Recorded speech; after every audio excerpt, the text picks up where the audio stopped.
बाद माता के दर्शन करें, उनसे आशीर्वाद लें और 7 बजे से लेजर शो होगा जिसमें जम्मू की संस्कृति, सूर्यपुत्री तवी की अवतार और बाकी ऐतिहासिक चीजें वहां बताई जाएंगी। उसके बाद में जम्मू व्यू का वहां लुत्फ उठाएं, एक्वेरियम का लुत्फ उठाएं और म्यूजिकल फाउंटेन और उसके साथ में ओपन थिएटर। हर की पौड़ी में भी आरती होगी। ये सब प्रबंध आप सबके लिए किए गए हैं नवरात्रों के उपलक्ष्य में और इस पर्व को ध्यान में रखते हुए। साथ साथ में सबको मेरा विनम्र निवेदन है कि कल से हमारे एनएसएस के वॉलंटियर्स 5 ब्रिज पर अवेयरनेस करते आपको नजर में आएंगे, जो ये कहेंगे कि सूर्यपुत्री तवी को पवित्र रखें, पॉलीथीन का इस्तेमाल ना करें और साग का विसर्जन नहर में करें। हमारी लेक बनने जा रही है अगले साल और अभी से हमें उसका पानी स्वच्छ रखने के प्रबंध करने पड़ेंगे।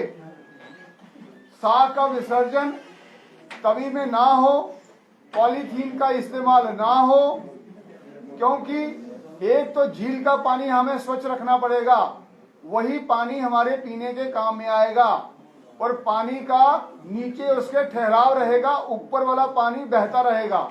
इसलिए इस तरफ हमको बहुत ही सचेतता के साथ आगे ध्यान में रखते हुए बढ़ना पड़ेगा।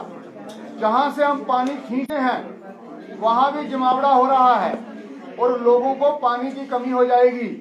इसलिए आप सबसे मेरा विनम्र निवेदन है, विसर्जन किसी प्रकार का भी तवी में ना होने दें। और इसकी अवेयरनेस के लिए कल से एनएसएस के वॉलंटियर्स आपको अवेयर करते हुए नजर आएंगे और जो हमारे सफाई के ऑटो हैं उसमें आज से सूचना होनी शुरू हो गई है। जम्मू हमेशा ये कहता रहा है कि हमें हमारा हक नहीं मिल रहा है। आज जम्मू म्युनिसिपल कॉर्पोरेशन आपकी होने के कारण और माननीय उपराज्यपाल श्री मनोज कुमार सिन्हा जी की अध्यक्षता के और कुशल नेतृत्व के कारण ये सभी सुविधाएं उपलब्ध की गई हैं। आप सब वहां आए और नवरात्रों का लुत्फ उठाएं और माता का आशीर्वाद लें। धन्यवाद। कह रहे हैं कि विसर्जन नहीं करना है, लेकिन जब तक नाले गिरना बंद नहीं हो गए तब तक तभी स्वच्छ कैसे होगी? जब तक नाले गिरना बंद हो जाएंगे तब भी उसके बाद ये मुहिम चलाए तो ज्यादा बेटर नहीं है? अभी तो नाले कई सारे हर चीज प्रायोरिटी के साथ की जाती है, उसके लिए भी हमने प्रोजेक्ट बनाया हुआ है। ये सभी एक पाइप में लेकर नीचे डाउन द स्ट्रीम वहां हम इनको सबको लेके जा रहे हैं।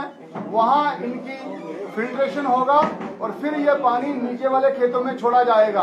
तो अभी आप सबसे यही निवेदन है कि अपना पॉलीथीन जो है वो इस्तेमाल ना करें, साग का विसर्जन नहर में करें और जो ये सारी व्यवस्थाएं बनाई गई हैं वहां आकर इसका लुत्फ उठाएं। और मीडिया कर्मियों भी सबको मैंने आपको निवेदन किया था, लेकिन आप में से बहुत कम लोग वहां पहुंचे हैं। तो इसलिए आप भी ये ध्यान रखें कि जब कोई बुलाए और जो व्यवस्थाएं बनाए उसका पूरा प्रचार प्रसार का माध्यम आप ही हैं और आपके द्वारा ही ये सब लोगों तक पहुंचाई जाती है बातें। क्या सर उस दिन बारिश थी? सर उस दिन बारिश थी क्या? कल का मौसम साफ है, उस दिन तो बारिश थी। उस दिन बारिश थी, लेकिन जो लोग वहां आए थे तो वो इसका मतलब आपसे ज्यादा बलशाली हैं वो, लेकिन आप भी उनसे कम नहीं है। आगे से इस चीज का ध्यान रखिए। वार्ड नंबर आपने जम्मू वालों से वादा किया था कि यहाँ पे प्रॉपर्टी टैक्स नहीं लगेगा, तो क्या आपका वादा टूटता हुआ नजर आ रहा है? नहीं, मैं आज भी उस वादे पे स्टैंड करता हूँ। हमने कहा था कि जम्मू में प्रॉपर्टी टैक्स नहीं लगेगा। आपने सबने देखा है, हमने हाउस में कोई ड्राफ्ट नहीं लाया है, ना ही हमने रेजोल्यूशन पास कराया है। हमारे डेमोक्रेसी में 3 टायर ऑफ सिस्टम होता है। लोकल बॉडीज, और उसके बाद लेजिस्लेटिव असेंबली और फिर पार्लियामेंट। पार्लियामेंट अगर कोई चीज पास करती है तो असेंबली को वो इम्प्लीमेंट करना पड़ता है, और असेंबली अगर करती है तो फिर लोकल बॉडीज को करना पड़ता है।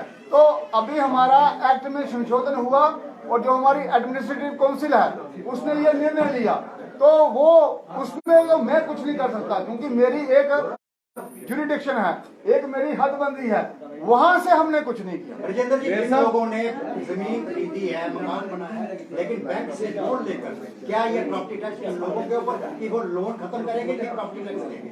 देखिए, हमारे पास सिर्फ दो रास्ते हैं, जहां तो हम प्रोग्रेसिव सोसाइटी बने और जहां फिर हम क्लोज और कंफ्यूज सोसाइटी बने।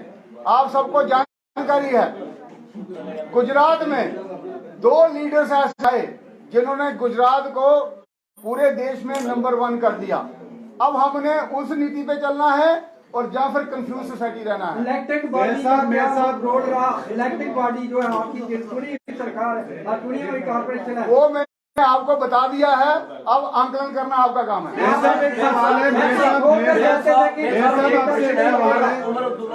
रेगुलेशन पास हुआ है कि सरकार कह रही है बहुत छोटा सा टैक्स लेंगे हम अक्रॉस इंडिया सबसे कम। अब किराया चाहते हैं कि मैं नहीं चाहता कि मेरी कॉर्पोरेशन जो है वो गरीब रहे, वो ज्यादा टैक्स लेनी चाहिए ताकि ज्यादा उसकी जो है इनकम बढ़े। आप क्या कहेंगे उनकी इस बयान पे? देखिए, आप सब जानते हैं 1000 स्क्वायर फीट के नीचे जितने भी एसेट्स होंगे उस पर कोई टैक्स लगेगा नहीं। जो बाकी हैं, अगर 1100 स्क्वायर फीट किसी का होता है उसको मात्र 740 पे लगने हैं, अगर उसकी जो प्रॉपर्टी जानीपुर में है। और आप खुद सोचें कि अगर ये चीजें सारी नहीं होंगी तो आप संस्थाएं चलाएंगे कहां से?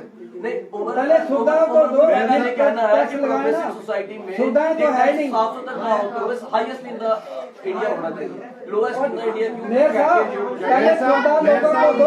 वार्ड नंबर 43 में बात करें, संशोधन किया गया है ड्राफ्ट, इस तरह से आपसे बातचीत नहीं होती तो जम्मू कश्मीर के निजाम में पहले जो इलेक्टेड मेंबर्स है उनसे पूछा क्यों नहीं जाता है। और दूसरी बात है कि जब इस तरह से व्यवस्था चला रहे हैं, आप कह रहे हैं कि आपको जानकारी नहीं है, नहीं पूछा गया, मतलब पूरे शहर में म्युनिसिपैलिटी के अधीन में लगती है। मैंने आपको क्या कहा, we have a 3 tier of system, local body, legislative assembly and parliament. If legislative assembly passes any act, that is to be implemented by the local bodies. We can't say no, because this is our democratic setup, and everybody is functioning within its own jurisdiction. Mayor साहब ward number 40 So we have a administrative council now. Tax लगाया जा रहा है जम्मू की जनता के ऊपर, लेकिन उनको मूलभूत सुविधाएं अभी पूरी तरह से प्राप्त नहीं हुई है। इसके ऊपर आप किस तरीके से काम कर रहे हैं? पहले एक वार्ड में 10 लाख रुपए लगता था जब हमारी लेजिस्लेटिव असेंबली होती थी। आज के दिन में एक साल में 1.5 करोड़ रुपए लग रहा है।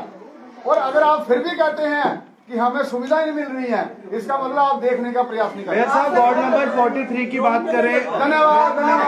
की बात कर रहे हैं, करोड़ में कई सारे काम चल रहे हैं, लेकिन डिले प्रोसेस में 2 महीनों में काम खत्म होने वाले 5 महीनों में खत्म नहीं हुए हैं, उसका जिम्मेवार वार्ड नंबर 43 में लोग परेशान। आप वार्ड में जाओ, देखो वहाँ कितनी लेन बनी हुई, कितनी ट्रेन बनी हुई, आप खुद